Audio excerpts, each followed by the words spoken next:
In this video we finish up our NC 500 road trip with a detour to the Fort William area, where we tackle the UK's highest peak, Ben Nevis. But first we're heading to an iconic place that fans of a certain wizard will recognise, the Glenfinnan Viaduct.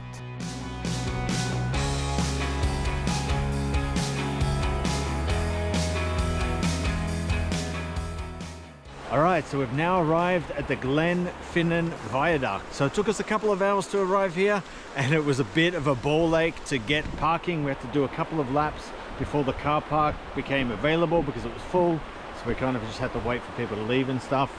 So now we're here, we're parked up. It cost £5 to park, and now we're walking out to the viewpoint. So I'm not sure how far it is. It didn't say it on the boards, but it doesn't look that far because the viaduct is right in front of us here. Another stump full of money. Why do people do this?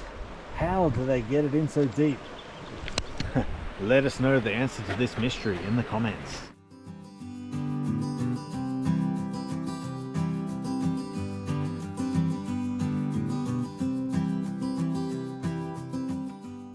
Alright, so we're right up close to the viaduct now, and we're starting to make our way up to the viewpoint. Check it out.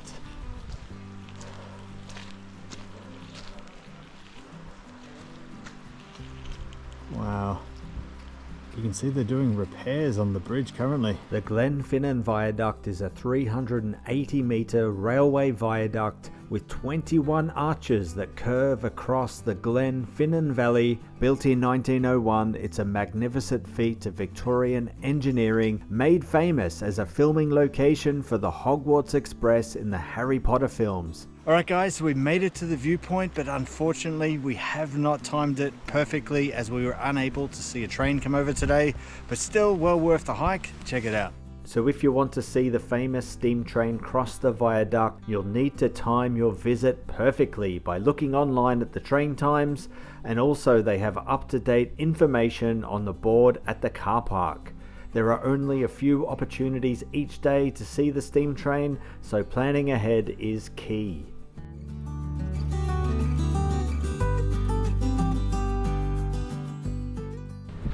Alright, so that was the Glenfinnan Viaduct, so we're now heading back to the car park. So it's only about a 10-minute walk to go up to that viewpoint. It took us longer to find a car park to get into this place. So yeah, really beautiful spot, but obviously it loses a bit of its magic if you don't get to see that steam train come across the viaduct there. But still pretty awesome and worth the effort. So yeah, we are now heading to Fort William.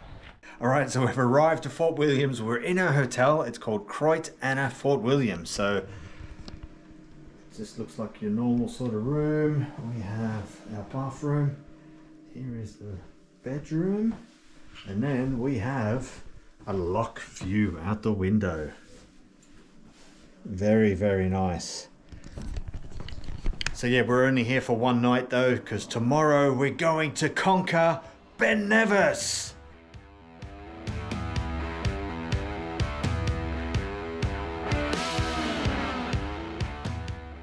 For dinner we went to the Black Isle Bar in Fort William.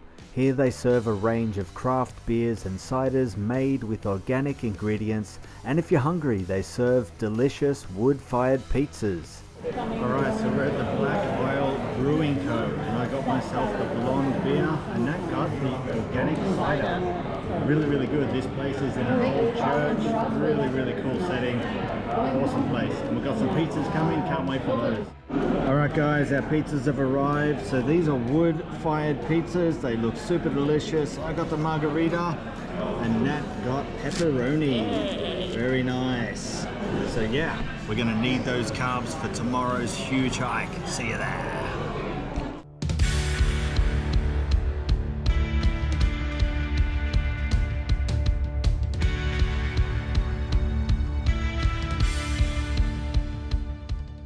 Good morning everyone, we are at the Ben Nevis Visitor Centre just outside of Fort William.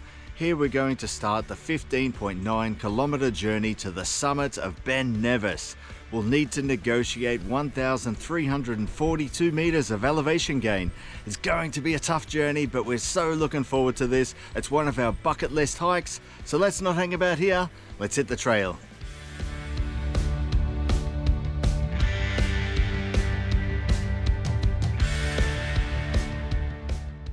Alright guys, so the journey begins. So now we're walking through this farmland with the mountains in front of us. We set off at about 7 AM from the Ben Nevis Visitor Centre, so the car park can fill up super early as it's a popular trail, so it's best to play it safe. So we headed off down the mountain track, which is the fastest and most direct route to the summit. There are other routes to explore if you wish, but for those who are after a nice, simple route to the summit, the mountain track is for you. So along the first section, as we gained elevation, the views really opened up into the valley below. Alrighty, so we've now stopped for breakfast. It's starting to get really steep now. As you can see, steps all the way. We've got these breakfast bars, Nat's enjoying one over there. Very nice. And we've got these beautiful views as well, but we can't see Ben Nevis yet. But still enjoying this fantastic place.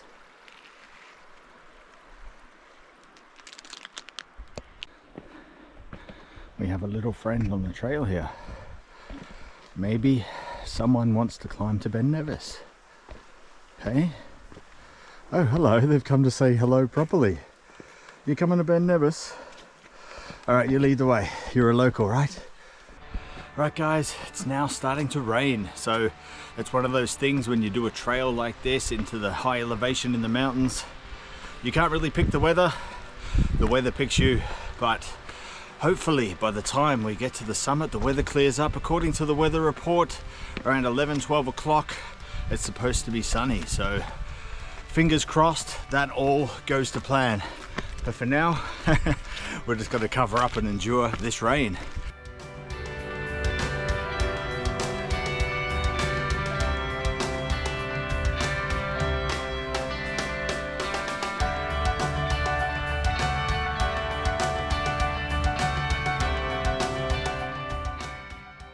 Guys, it looks like the fog is clearing. It looks like it to me, right? Does that look like the fog is clearing off the top there? Before it was lower down. And if we look back, there's a patch of blue sky. There is hope on the horizon, folks. It stopped raining.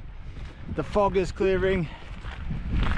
A blue patch on the horizon. Yeah, it's all looking good. So yeah, now we're marching on. We can see people coming around the side of the mountain here. So we're slowly making our way up and around what we think is Ben Nevis right here. All right, so we're now passing this small lake here. It's very mysterious, shrouded in fog. All right, so that tells us we are halfway to the summit now, which is good news. And right now we're starting to get some really good views. We're starting to see right down into the valley. We can see the locks out there. Right behind that hill in front of us here is Fort William, and down there is the Ben Nevis Visitor Centre, and you can see the trail that we've walked up all the way up here through that valley, past this lake, now up here, and then onwards and up. Let's go.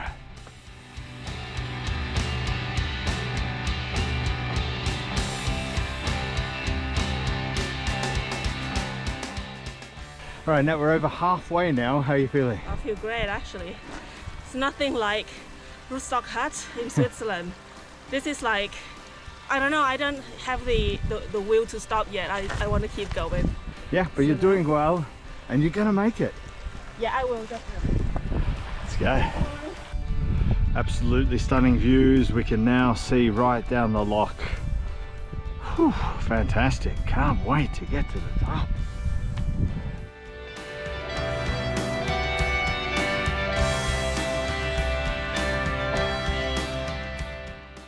Alright, so we're starting to make our way a little higher now.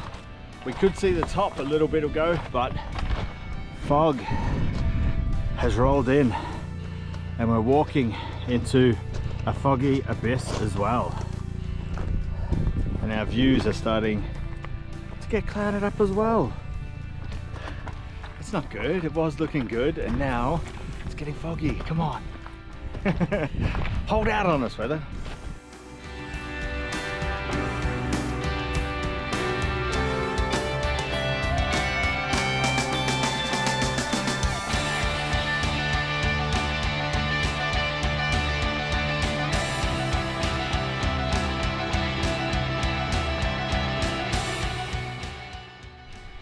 We can't see nothing now. That's looking back down towards Fort William. Complete whiteout. But on we go. We're about 1 mile from the top now. All right guys, look at this. We are now in a winter wonderland. Wow. There is literally just snow everywhere. And as you can imagine, it's quite cold up here. Yeah, it's beautiful.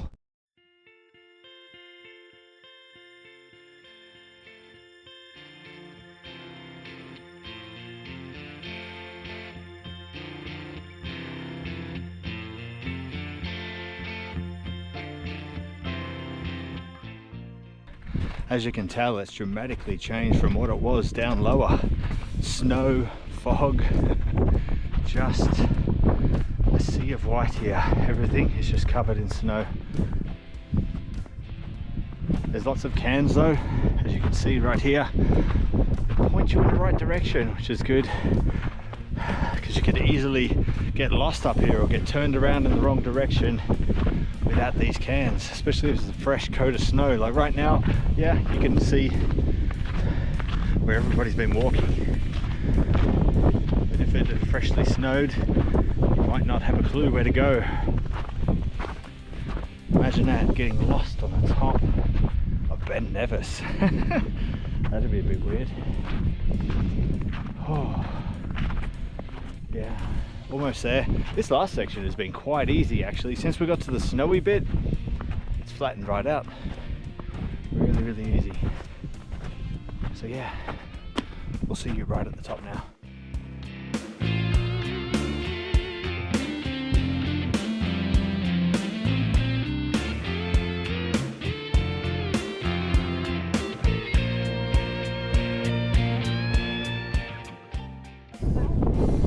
Guys, we have made it to the summit of Ben Nevis. Yeah, boy! We're on top of the UK right now. You can't tell because of all the fog, but we are on top of the UK. Yeah. As you could probably tell, we were super pumped to have finally made it to the summit of Ben Nevis. So while you're up here, you'll find some ruined stone buildings. These are the remains of a weather observatory that was used between 1883 and 1904. The observatory was lived in year-round, where they made hourly weather recordings. But we didn't hang around too long as it was freezing cold up here, and we had to get back to Inverness to complete the NC 500 circuit. Alright, so we're starting to make our way down now, but this snow is incredibly slippery going down. Going up it's very grippy, but coming down it's very slippery. You have to be very careful.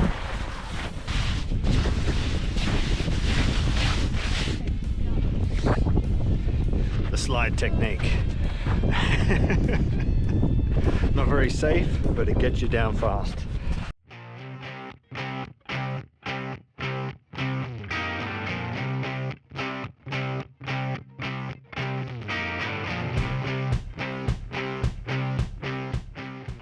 We started making our way down the mountain and the weather had cleared up a little bit, so we got some amazing views looking over the highlands with all the lochs dotted around the place. And now that we've finished climbing Ben Nevis, we have climbed the highest mountain in Scotland, and previously we climbed Mount Snowdon, the highest mountain in Wales. And now all we have to do to complete the set is to climb the highest mountain in England, Scafell Pike. And spoiler alert, we do that in the next video.